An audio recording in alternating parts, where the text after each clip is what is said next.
All right, so before we go on to the next section of these lectures, I would kind of like to weave in better together some of the information that I talked about last. So I covered um, the Qin and the Han dynasties, and again, in regards to this class, I'm not expecting anyone to become an expert on the dynasties, but to simply, at least, to be exposed to hearing their names, getting a general idea about certain ideas of what they're known for, and then put them in context as we move on into later parts of history.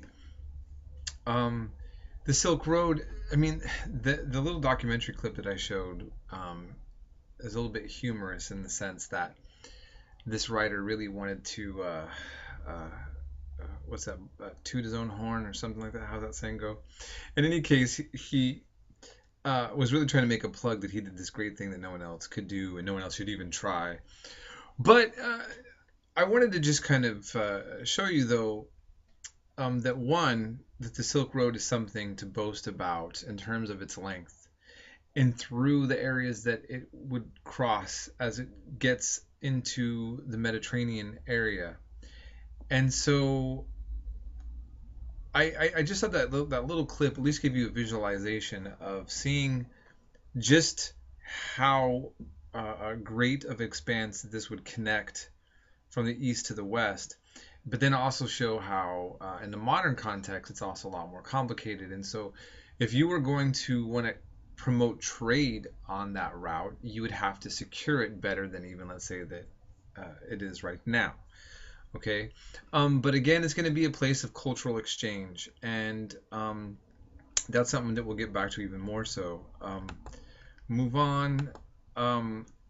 This aspect, again, I'm not going to expect you to have down, just to know that China has ages. It has times where it's very centralized, and other times it falls apart into smaller kingdoms. And you see this. We see this happen in India as well, right? Um, and throughout the world, you will often see a location that now we look at as being unified, but had been rocky. It's possible that the United States, after when the Civil War happened, that two countries could have emerged. It's possible that the South could have won. There's different outcomes that are going to happen depending on these tensions that become unresolved and then become resolved. I mean, look at Syria now, tragically, under years of terrible civil war, and what's that going to mean? Are we going to see this would-be caliph unite aspects of Iraq and Syria into one country? So as we know, geography is political, and it's always based on who's winning and what you're going to see. So China went through, again, its tumultuousness later on, and that's a long time, right, where you have different branches of dynasties within this location, 220 to 559 CE. Okay, so again, just for you to put a visualizing on it. Now, to weave back in what we were addressing in the first lectures on China and talking about Buddhism coming in, here is what's interesting, and we can ground ourselves a little bit more into, as we've been talking about this, is it came during these tumultuous times is when Buddhism comes in, and it's carried over by merchants and others along that Silk Road. Okay, so here, remember the Kushan kingdom in India, right? And here we have that road, and then you can see that there's Sri Lanka, Burma. You notice that the way that things kind of move around in this area. Korea, Japan.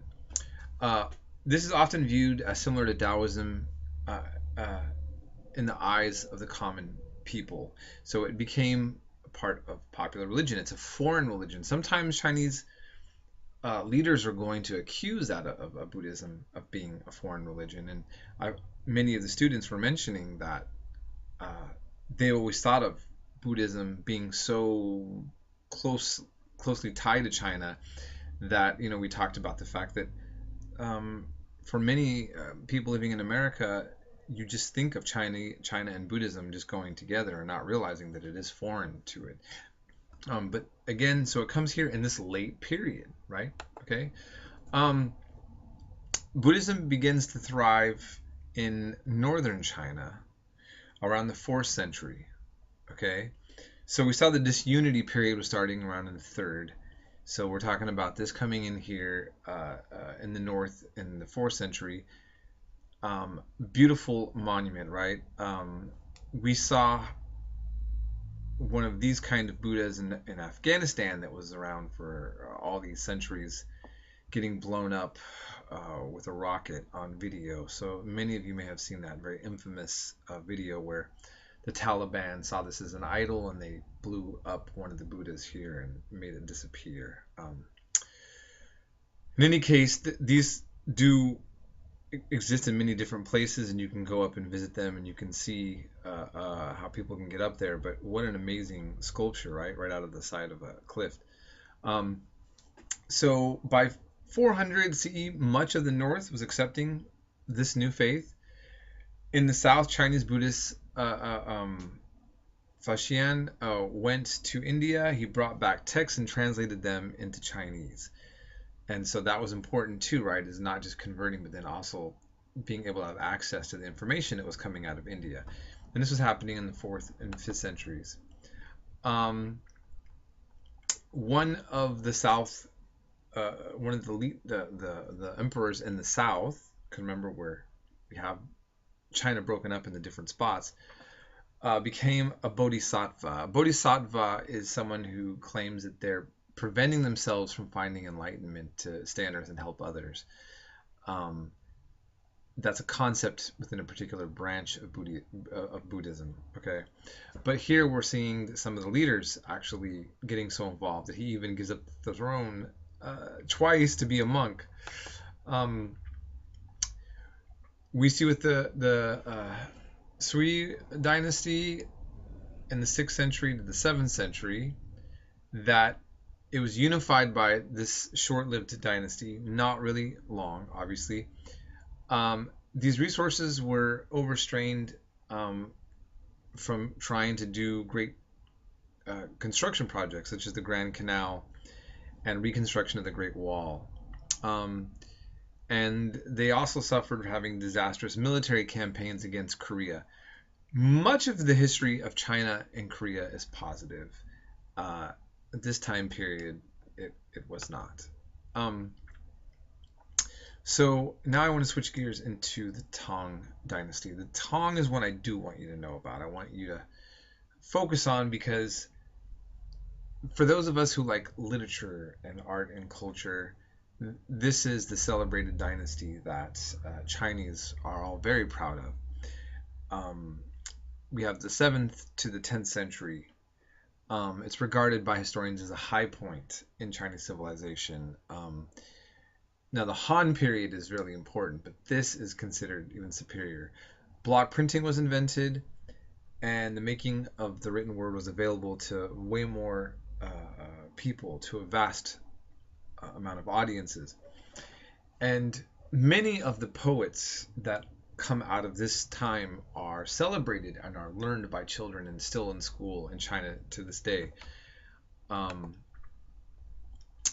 Just for example, here is a great poem I liked by a man named Meng Zhao, and it's called Sadness on the Gorges. And what I'll do is I'll actually get back to this. I'm going to end this lecture here and we'll get back. I'll read the poem and then I'll show you this interesting aspect of what these gorges were in China. So I'll end right now.